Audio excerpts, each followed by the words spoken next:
जय हिंद दोस्तों, मैं हूं आपका दोस्त के बी। तो चलिए कल के प्रश्नों के रिवीजन के साथ में आज की वीडियो की शुरुआत करते हैं। तो पहला प्रश्न था कि प्रत्येक वर्ष विश्व मरुस्थलीकरण व सूखा रोकथाम दिवस कब मनाया जाता है।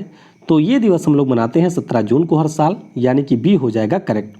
अगला प्रश्न था कि जून 2021 में माइक्रोसॉफ्ट ने किसे अपने नए अध्यक्ष के रूप में नियुक्त किया है। तो यहाँ पर नियुक्ति हुई है सत्या नडेला की, जो कि इसके सीईओ भी हैं। तो ऑप्शन यहाँ पर सी हो जाएगा करेक्ट। अगला प्रश्न था कि सिप्री की रिपोर्ट के अनुसार विश्व के 90% परमाणु हथियार किन देशों के पास में है। तो ये अमेरिका और रूस के पास में है, यानी कि डी हो जाएगा करेक्ट। अगला प्रश्न था कि भारत सरकार के द्वारा कितने वर्षों के डीप ओशियन मिशन की घोषणा की गई है। तो ये आपके 5 वर्ष के लिए हैं। ऑप्शन हमारा ए हो जाएगा करेक्ट। अगला प्रश्न था कि जून 2021 में जारी IMD के विश्व प्रतिस्पर्धात्मक इंडेक्स में भारत किस स्थान पर रहा है। तो हम रहे हैं यहाँ पर 83वें स्थान पे, यानी कि सी हो जाएगा करेक्ट। अगला प्रश्न था कि PM ने किस देश में आयोजित वीवा टेक के 5वें संस्करण को वर्चुअली संबोधित किया। तो ये आपके फ्रांस में आयोजित हुआ है। ऑप्शन ए हो जाएगा करेक्ट। अगला प्रश्न था कि भारत सरकार के द्वारा किस वर्ष तक मलेरिया उन्मूलन का लक्ष्य रखा गया है। तो ये टारगेट है 2030 तक का। ऑप्शन हमारा डी हो जाएगा करेक्ट। अगला प्रश्न था कि जून 2021 में किस IIT संस्थान के द्वारा ब्रिक्स नेटवर्क विश्वविद्यालय सम्मेलन की मेज़बानी की गई। तो इसकी मेज़बानी की है IIT बॉम्बे ने, यानी कि ए हो जाएगा करेक्ट। अगला प्रश्न था कि जून 2021 में पॉलिसी बाजार को किसके द्वारा बीमा ब्रोकिंग का लाइसेंस दिया गया। तो ये दिया गया है insurance regulatory development authority of India के द्वारा। तो डी हो जाएगा यहाँ पर करेक्ट। अगला प्रश्न था कि जून 2021 में आयोजित यूनाइटेड नेशन ट्रेड फोरम 2021 में भारत से कौन शामिल हुए। तो हमारे यहाँ पर वाणिज्य और उद्योग मंत्री पीयूष गोयल शामिल हुए थे। ए हो जाएगा करेक्ट। अगला प्रश्न था कि भारत के द्वारा किस देश को $100 मिलियन के लाइन ऑफ क्रेडिट का विस्तार किया गया। तो ये देश है श्रीलंका, यानी कि बी हो जाएगा करेक्ट। और आखिरी प्रश्न था कि जून 2021 में सेबी बोर्ड में किसे नियुक्त किया गया। तो यहाँ पर नियुक्ति हो गई है आनंद मोहन बजाज की, यानी कि ऑप्शन हमारा सी हो जाएगा करेक्ट। तो यहाँ पर मैं आपको बता दूं कि अगर अभी तक आप लोगों ने मुझे अनअकैडमी पर फॉलो नहीं किया है तो ज़रूर फॉलो कर लीजिए, क्योंकि जो आपके ग्रुप डी के लिए आने वाले समय में करंट अफेयर हैं, स्टैटिक जीके हैं, उनकी क्लास डेली यहाँ पर 12 बजे होती है। और पिछले 6 माह के जो करंट अफेयर हैं उनकी क्लासेस का हम लोग रिवीजन करते हैं 3:30 बजे। तो इन सारे क्लासेस को भी आप लोग ज्वाइन कर सकते हैं। और आज संडे है, यानी कि अनअकैडमी के ऊपर अटल जी सब्सक्रिप्शन जीत लो योजना चल रही है। इसके अंतर्गत दिन में 10 बजे आप लोग बैंकिंग सेक्शन वाला कॉम्बैट दे सकते हैं और दिन में 12 बजे आप SSC वाला कॉम्बैट दे सकते हैं। फ़ायदा आपको यहाँ पर ये होगा कि अगर आपकी रैंक यहाँ पर 500 के अंदर आती है तो अनअकैडमी की तरफ से आपको फ्री सब्सक्रिप्शन दिया जाएगा। अनअकैडमी के ऊपर आपको बहुत सारे फ्री क्लासेस भी मिल जाती हैं, तो उन क्लासेस को भी आप लोग यहाँ पर एंजॉय कर सकते हैं। और इस समय अनअकैडमी के ऊपर बहुत ही शानदार ऑफर चल रहा है। अगर आप लोग 1 महीने का सब्सक्रिप्शन 1 साल का सब्सक्रिप्शन खरीदते हैं तो आपको 4 महीने का सब्सक्रिप्शन बिल्कुल फ्री मिलेगा। और अगर आप मेरा कोड यूज़ करेंगे KV10 तो इससे 10% का डिस्काउंट आपको अनअकैडमी देगी। बाकी 10% का जो कैशबैक है वह भी आपको मेरी तरफ से दिया जाएगा। तो शानदार ऑफर है, इसे भी आप लोग अगर चाहें तो अवेल कर सकते हैं। और टेस्ट सीरीज तो आपकी फ्री में चल ही रही है SSC CGL की, तो इन टेस्ट सीरीज को भी आप लोग ज्वाइन कर सकते हैं SSC कैटेगरी में। चलिए आज का पहला प्रश्न है कि प्रत्येक वर्ष राष्ट्रीय पठन दिवस यानी कि नेशनल रीडिंग डे कब मनाया जाता है। तो ये दिवस होता है हर साल 19 जून को, यानी कि ऑप्शन बी हो जाएगा यहाँ पर करेक्ट।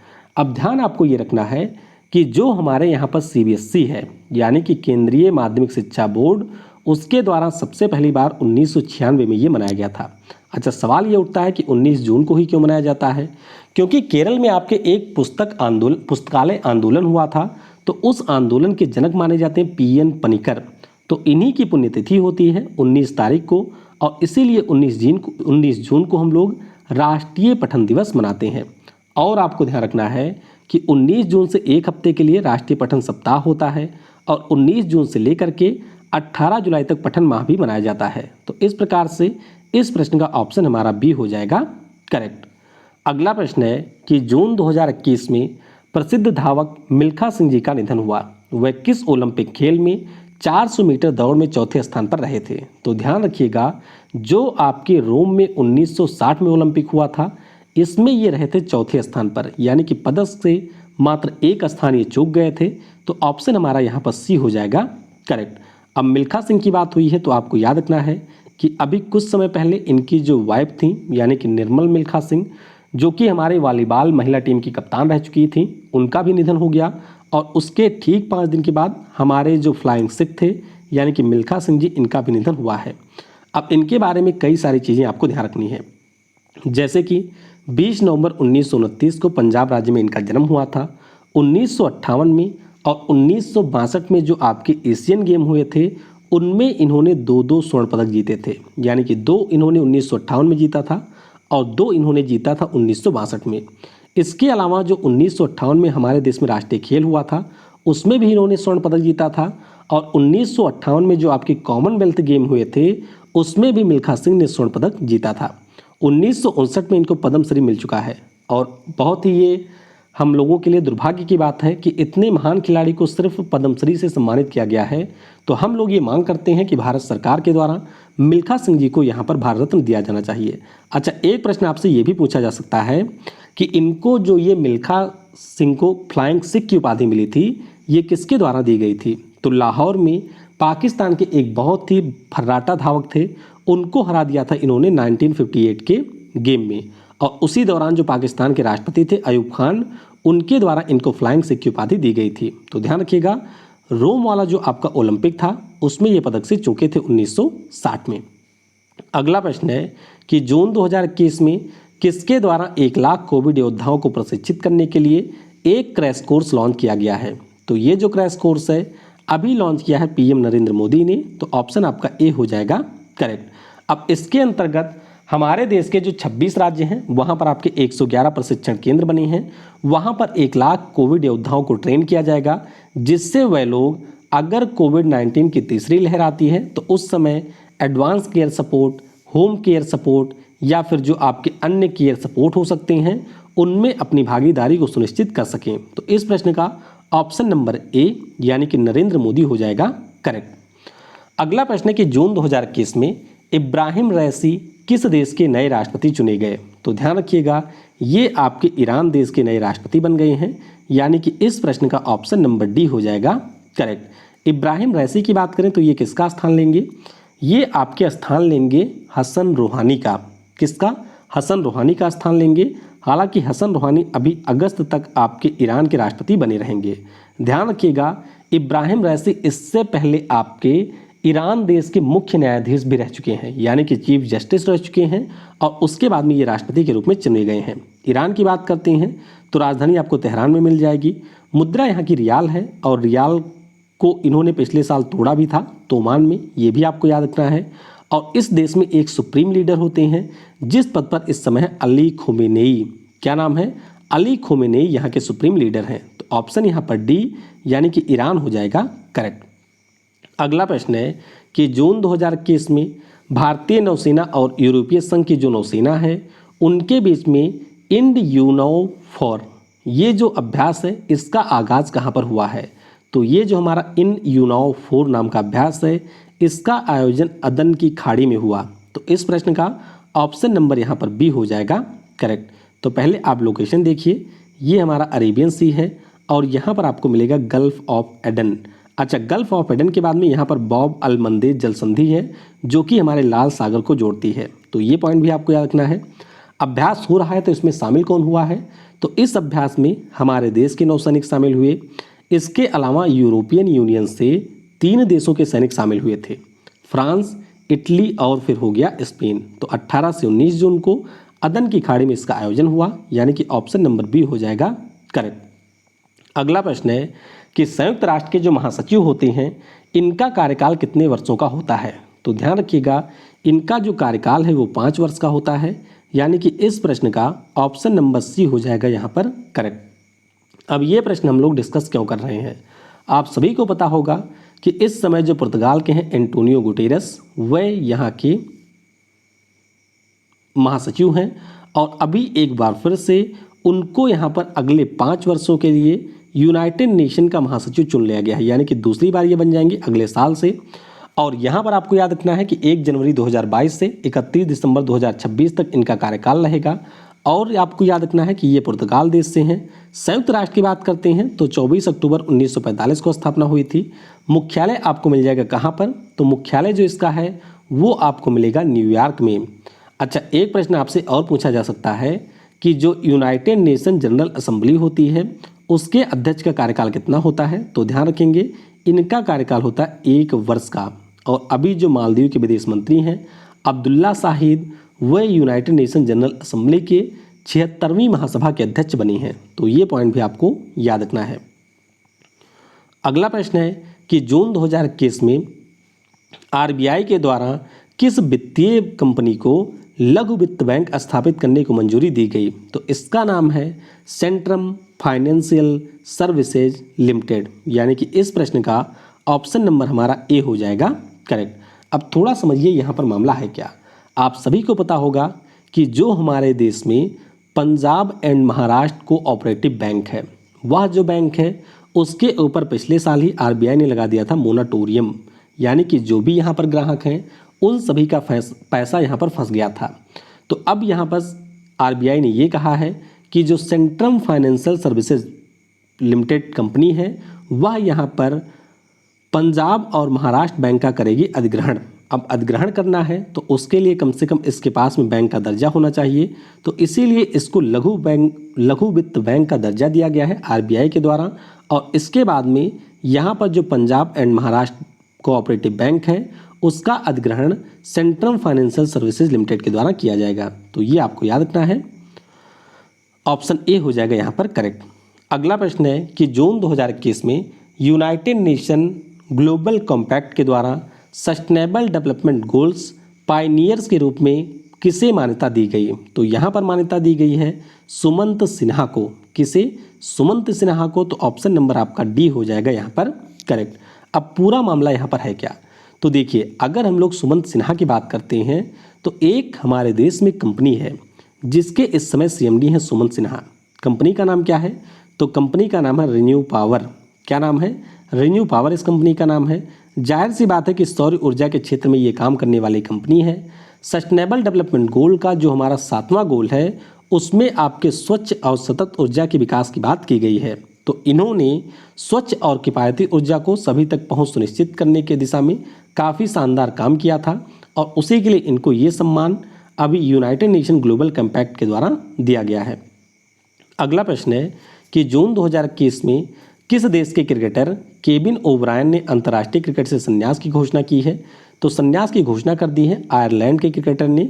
ऑप्शन आपका सी हो जाएगा करेक्ट। अब ज़्यादा कुछ आपको याद रखने की ज़रूरत नहीं है, फिलहाल के लिए इनके बारे में एक पॉइंट आप ध्यान रखिएगा कि वर्ल्ड कप क्रिकेट के इतिहास में सबसे तेज जो शतक लगाने का रिकॉर्ड है वो इस समय इन्हीं के पास है।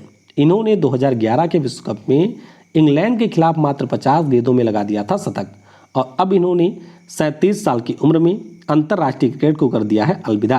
तो ऑप्शन हमारा यहाँ पर सी यानी कि आयरलैंड हो जाएगा करेक्ट।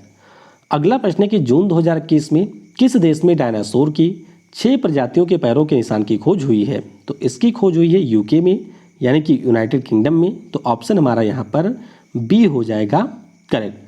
अब ये पूरा मामला है क्या, तो ये आप देख सकते हैं डायनासोर आप सभी ने देखा भी होगा।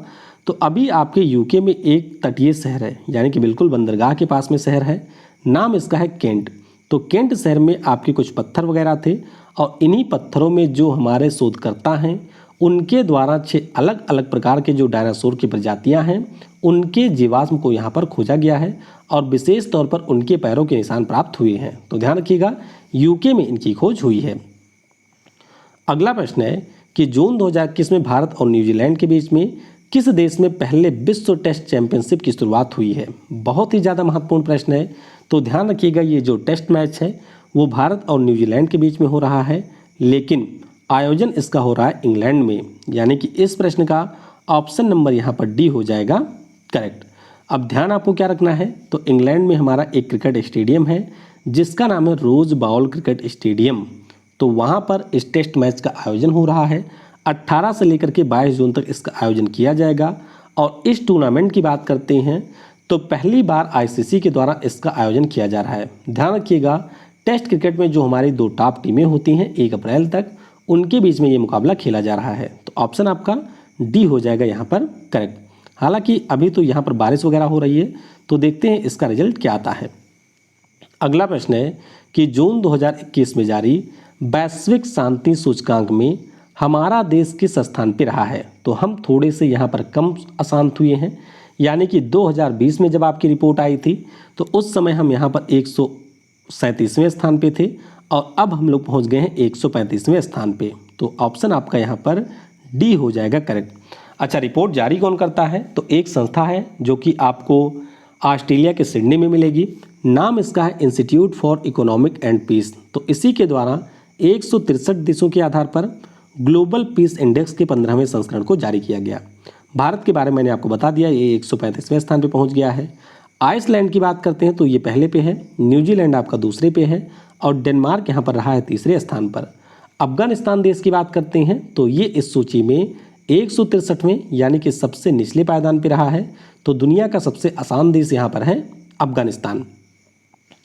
अगला प्रश्न आपके सामने है कि वर्ष 2021 के अंत तक किस स्पेस एजेंसी ने लकड़ी के सैटेलाइट लॉन्च करने की घोषणा की है। तो ये घोषणा कर दी है यूरोपियन स्पेस एजेंसी ने, यानी कि इस प्रश्न का ऑप्शन हमारा यहाँ पर सी हो जाएगा करेक्ट। अब ये पूरा मामला है क्या? देखिए, आप सभी को ये पता होगा कि हमारी जो अर्थ है इसके लो अर्थ ऑर्बिट में ज़्यादातर सैटेलाइट हमारी लॉन्च की जाती हैं और इस कारण से बहुत सारे सैटेलाइट जो बंद हो जाती हैं वो डिब्रीज के रूप में आपके लो अर्थ ऑर्बिट में पड़ी रहती हैं। अब जाहिर सी बात है कि अगर ये आपके अवशेष के रूप में वहाँ पर पड़ी रहेंगी तो बाकी सारे जो सैटेलाइट चक्कर लगा रहे हैं उनका इनसे टकराने का खतरा रहता है। तो अभी आपकी जो यूरोपियन स्पेस एजेंसी है उन्होंने ये कहा है कि हम एक बहुत ही छोटा सा यानी कि 10 सेंटीमीटर लंबा, 10 सेंटीमीटर चौड़ा और 10 सेंटीमीटर लंबा एक लकड़ी का सैटेलाइट लॉन्च करेंगे। नाम इसका क्या होगा? तो नाम इसका होगा वीजा वुडसैट और इसको न्यूजीलैंड के रॉकेट लैब इलेक्ट्रॉन रॉकेट से लॉन्च किया जाएगा। अच्छा, इससे पहले आप सभी को पता होगा कि जापान के द्वारा ये घोषणा की गई थी कि 2023 में हम लोग लकड़ी के पहले सैटेलाइट को लॉन्च करेंगे, लेकिन अब जो यूरोपियन स्पेस एजेंसी है इन्होंने कह दिया है कि हम 2021 के अंत तक ही इसको लॉन्च करने वाले हैं। तो ऑप्शन हमारा यहाँ पर सी यानी कि यूरोपियन स्पेस एजेंसी हो जाएगा करेक्ट।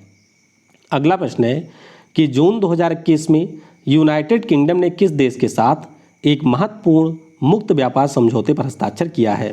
तो ये जो व्यापार समझौता है उसको यहाँ पर किया गया है ऑस्ट्रेलिया के साथ में, यानी कि इस प्रश्न का ऑप्शन नंबर बी हो जाएगा करेक्ट। अभी मैंने आपको जो बेस्ट 1000 करंट अफेयर है उस सीरीज में भी बताया था कि इसी साल की शुरुआत में यूके के द्वारा वियतनाम से इसी प्रकार का एक फ्री ट्रेड एग्रीमेंट किया गया था और अब यहाँ पर ऑस्ट्रेलिया के साथ में यूके की सरकार ने इसी प्रकार का एक समझौता किया है। तो अभी जो यूके के पीएम हैं यानी कि बोरिस जॉनसन और ऑस्ट्रेलिया के जो पीएम हैं यानी कि स्कॉट मॉरिसन, इन दोनों के बीच में ये समझौता हुआ है। ऑस्ट्रेलिया देश की बात हुई है तो ध्यान रखिएगा इसकी राजधानी आपको कैनबरा में मिलेगी, मुद्रा यहाँ की है डॉलर और पीएम यहाँ के स्कॉट मॉरिसन। और यूके की बात करते हैं तो आप सभी को पता होना चाहिए राजधानी इसकी लंदन में है, पीएम आपके बोरिस जॉनसन है और मुद्रा यहाँ की है पाउंड। अगला प्रश्न है कि जून 2021 में जारी सतत विकास रिपोर्ट 2021 में हमारा देश यहाँ पर किस स्थान पर रहा है। तो बहुत ही ज़्यादा महत्वपूर्ण प्रश्न है, ध्यान रखिएगा। हमारा देश इसमें पहुँच चुका है 120वें स्थान पे। किस पे है? 120वें स्थान पे हम आ गए हैं। तो ऑप्शन आपका यहाँ पर ए हो जाएगा करेक्ट।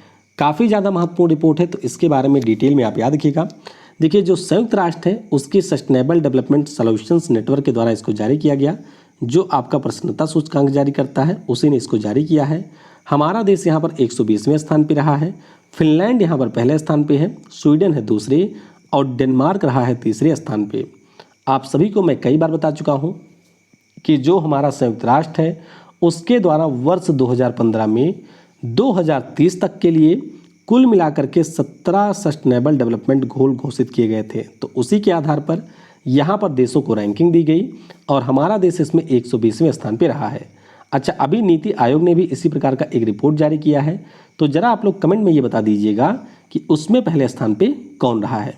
तो चलिए, यहाँ पर हम लोगों का करंट अफेयर आज का समाप्त होता है। अब आइए कल के प्रश्नों का उत्तर हम लोग जान लेते हैं। पहला प्रश्न था कि ऑक्सफोर्ड के द्वारा 2020 का जो हिंदी शब्द है वह कौन चुना गया है? तो आत्मनिर्भरता को यहाँ पर Hindi word of the year चुना गया है। 2019 वाला अगर आपसे पूछ लिया जाए तो संविधान था, वो भी आप लोग ध्यान रखेंगे। अगला प्रश्न था कि विश्व आर्द्रभूमि दिवस 2021 का विषय क्या रहा? तो ये हर साल हम लोग 2 फरवरी को मनाते हैं, क्योंकि इसी दिन रामसर कन्वेंशन हुआ था 1971 में। और इस साल का जो विषय था वह आपका था वेटलैंड्स एंड वाटर। क्या था? वेटलैंड्स एंड वाटर इस बार का विषय था। अगला प्रश्न है कि युद्ध अभ्यास किन देशों के बीच आयोजित किया जाता है? तो युद्ध अभ्यास की बात करते हैं तो ये भारत और अमेरिका के बीच में होता है, यानी कि ऑप्शन आपका भारत अमेरिका होगा करेक्ट।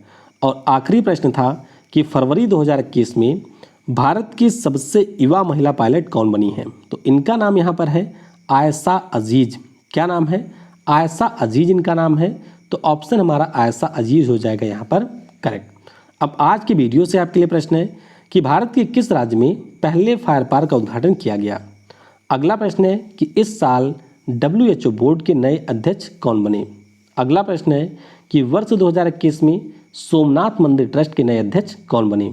और आखिरी प्रश्न है कि वर्तमान में जो USA है यानी कि यूनाइटेड स्टेट ऑफ अमेरिका है, उसकी प्रथम महिला कौन है? देखिए, प्रथम महिला का मतलब ये हुआ कि जो हमारे राष्ट्रपति बिडेन की वाइफ हैं वो पहली महिला हैं, तो उनका नाम आपको नीचे कमेंट में बताना है। तो आज के इस वीडियो में फिलहाल के लिए इतना ही।